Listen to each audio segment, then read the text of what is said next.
en av verdens mest leste forfattere. I Norge han særlig kjent for Alkymisten. Forfatteren heter Paulo Coelho.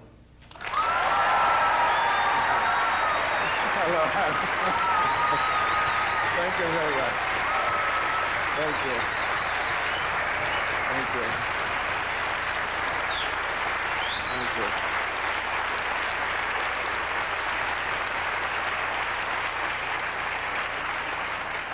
It's quite a responsibility, you know. I have to say some intelligent things. Yeah, you have. And to be brilliant here. So please, just go ahead. So it's good to have you back in Norway. it is my pleasure. In fact, Norway somehow played a very important part in my life. I was here in 1982 for the first time, when I left everything behind, and I decided to travel. I had $17,000, but as I've been traveling like a hippie, I knew that I could spend this $17,000 traveling during 2 years. And then I came to Norway, and it was a big mistake. It was. Because You regretted it? no, I didn't regret, but I spent $2,000 immediately, so I had to run away. And but I still remember sitting at the harbor and looking to the sea and seeing how adventure were you know, when you decided to leave this harbor and to travel to unknown seas. And I think that you still have this kind of thing in your blood, the sense of the adventure. Yeah, I hope so. Well, it doesn't feel like that if you look at Norwegian politics and everyday life, you know, it's quite... I was very impressed because when I first came here, after being a writer, I saw one newspaper, and my publisher translated the headlines, and the headlines were, "Dog eats wolf." And I was so impressed by that. I said, "Don't you have big political problems here?" Dog eats wolf. Well, there's Norway for you. No, we're more occupied with that than other stuff. I'd planned on talking about your book, but I'm willing to give that up if there's anything else you'd rather talk about. No, we can talk about my book. I was referring to The Alchemist at the beginning of this program, but what we're mainly going to talk about is The Devil and Miss Prim, which is about the struggle between evil and good, or is that putting it too simply? No, you're putting it very well, but we don't need only to talk about the devil and Miss Prim. No. I think But I would like we to. should talk about Should talk about the author who is behind the book. Okay. because there is, you don't have a chance to show the person who is behind. The book they can read, but who is the man who wrote the book? The floor is yours, Paulo. No, it's yours. But I think that we have to take advantage of this moment to show myself. So we can go to very intimate questions, you know? I'm sorry if my eyes wander over the audience, because amazing amount of women tonight. I mean, there must be about 95%. No. Do you have most female readers? Okay, there's a man there and there. Two. At the beginning, yes, but not because I have most female readers, because women, they read more than men. So I would the same in Brazil, is it? The same all over the world, right? They made a research on that, and then women, they dare more to go into reading than men. But now I start to realize, when I have a signing section, for example, that men are coming more and more, which is very significant, because normally there is this tendency of avoiding this type of subject, you know, talking about intuition and signs and this type of things. But then now I realize that more and more, at least the only way that I have to to figure out is when I'm in a signing section. And you see men, men, men. You said earlier that you don't have something to say every year, so it's about every second year. I don't have anything new to say every day either, you know, so sometimes I have to repeat, you know, the same answers over and over. Today I gave 5 interviews, and in all the 5 interviews there was the same question. And I decided to give 5 different answers. Otherwise I get totally bored with this interview.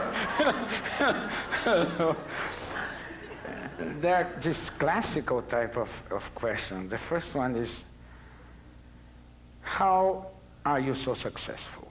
And the second one is, what do you do with your money? And they always ask this. They always ask this. Are you going to ask one of these two? No, I wasn't going to, but I thought Paolo now is out on a rescue operation. He thinks that I don't know what to ask him, so he gives me these questions. Thank you, and if you would like to answer them, please. I don't want to answer. I wasn't going to ask you. First, because there is no explanation for success. I think honestly that you can, of course, you can try to justify and explain this and that, but I have, 10 different answers for that particular question, so. But what I would like to ask you was about the reaction of your parents when you told them that you would like to write. They put me in a mental institution. And this is the theme of one of my books, Veronica Decides to Die. I went to my mother and I said, I want to be a writer. And she looked at me with, like only mothers look, this kind of, he doesn't understand anything about life. And she said, yes, my son, but why don't you become an engineer first, like your father? Good idea. Good idea. And then you can write in your spare time. And I said, no, but I want to be an artist, I want to go to bars and I want to drink. And I had this fancy idea about what a writer was. And then after 1 year of struggle, they said, he's crazy. We cannot control him. Then they took me to a mental institution. And don't be sad. And this was just an episode of my life, and I don't see myself as a victim of it. No. So don't look at me like, no, it's just... They made this out of love, because they wanted to control me, and they thought, this boy doesn't know anything about life. So as we cannot control him, probably the doctor can. So I went there, and I left. And I said, now that I'm crazy, I can do everything I want. So, from this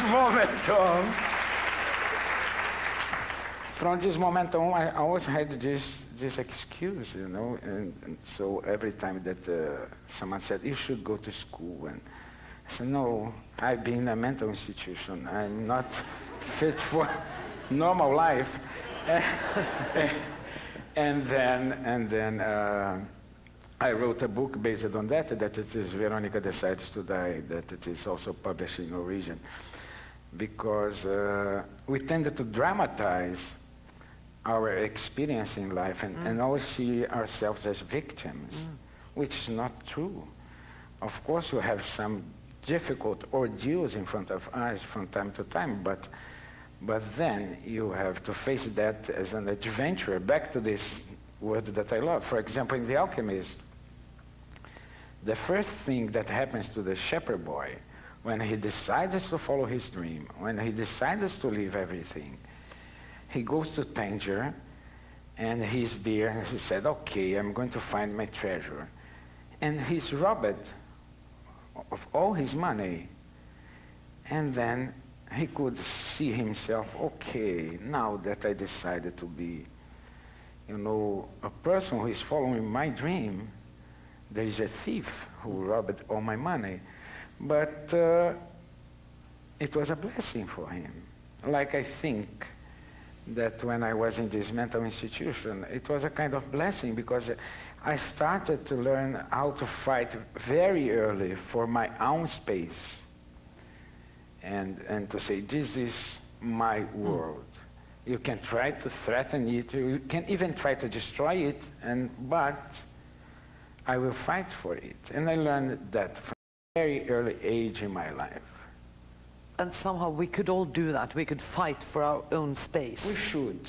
We should. We can, but we don't do normally, because we think that we have to please everybody. No? We think that we're going to hurt. Like I thought at that moment, I felt very guilty of hurting my father and mother, because I knew how difficult it was for them to take such an extreme attitude. And I felt this sense of guilty that I was a very bad son. And it took some years to get rid of this feeling. But one day I was having dinner with them. And they are very, classical stereotype of, very stern parents, And my mother turned to me and said, thank you. And I said, thank you for what? And she said, thank you for fighting. And I was very, very moved, because they never said this kind of very moving things. And they said, okay, thank you for also provoking me to fight. Because this first fight that we have within our family, in the microcosmos of our family, will dictate our next steps. Because Buddha, the story of Buddha is a classical one, because also his father tried to protect him all the time, just as this beautiful world, this palace, this thing. And he went outside the palace, he saw death, he saw misery, he saw sickness. And so I think that as a metaphor, this is very good, the story of Buddha. And for real life, I think that our experience in our families, they are preparing us to life. But you've also said that to pursue happiness is not a goal in life. Happiness is just like a suspicious Sunday afternoon with nothing to do. Yeah, very boring, very boring. Happiness is very boring, I think. Are you sure? I am positive. I'd be happy 4 times in my life, and I got some weight, and I was bored to death. Sitting there, money, girlfriend, and I said, what is the meaning of life? Is that the meaning of life? So I said, it's too much. So don't try to be happy. This is not the goal of life. The goal of life is the good fight. Is to be challenged, is to, to fight for your dreams, to be defeated, of course. You are going to be defeated. But at the end, you are going to win. And even if you are defeated and badly beaten, you are going to heal, and you will use your scars as medals. At the end of your life, you can sit around the fireplace and see, I have this scar, and this scar, and this scar. So I've been engaged into many battles, and I survived, and I'm proud of my scars. And you can also influence your destiny by making choices or accepting things that happen to you. Well, you have to sometimes to be like a mountain, you know what you want to go, and then you have also to adapt yourself. So you're asking me very philosophical questions. But your book is philosophical. The secret of life. But anyway, I can tell of my own experience, right? Yeah. And my own experience tells me that when you face a new challenge, accept it. It is dangerous, yes, it is always dangerous, but, well, life is dangerous. You're going to die because you are alive. So at the end, you die. You understand that? People forget that they die. No, it is a mortal sickness. If you're alive, that means that you're going to die. And I want to die alive. Because I know a lot of people who is already dead. They move, they work, they produce, they even make love. But they are dead. I want to die. The day of my death, I want to be alive. Am I clear? Yeah, you absolutely.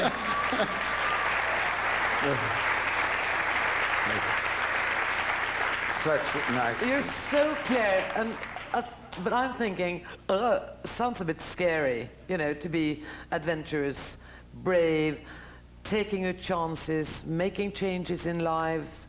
You know, that's, well, I'm You talking heard. about me. I didn't Why? talk about you. I didn't talk about you.